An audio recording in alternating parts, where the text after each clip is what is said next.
Pochi secondi, cosa avete visto?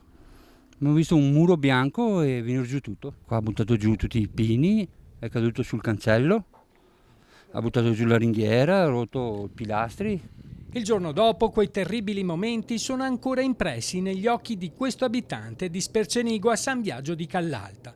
Qui in via Bosco gli effetti della tromba d'aria sono ancora evidenti. Numerosi alberi spezzati o sradicati da terra, le colture di soia e di mais totalmente spazzate via, così come i campi con gli ortaggi. Rovinate al massimo, ma al massimo, non c'è più niente da recuperare. Dispiace, però ringraziamo ancora l'alto che siamo vivi. Ve la siete vista brutta? Ma tantissimo, neanche da chiudere gli occhi per non vedere. Qui cosa c'era?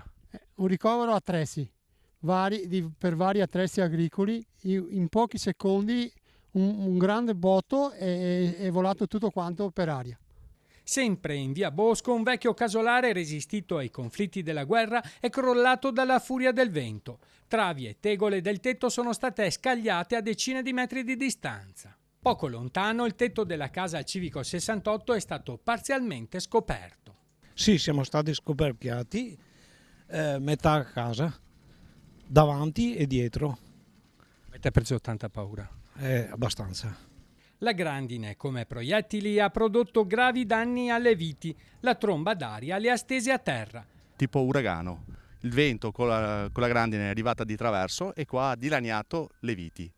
I tralci per il prossimo anno, l'uva da buttare via, perché qua non si recupera assolutamente niente.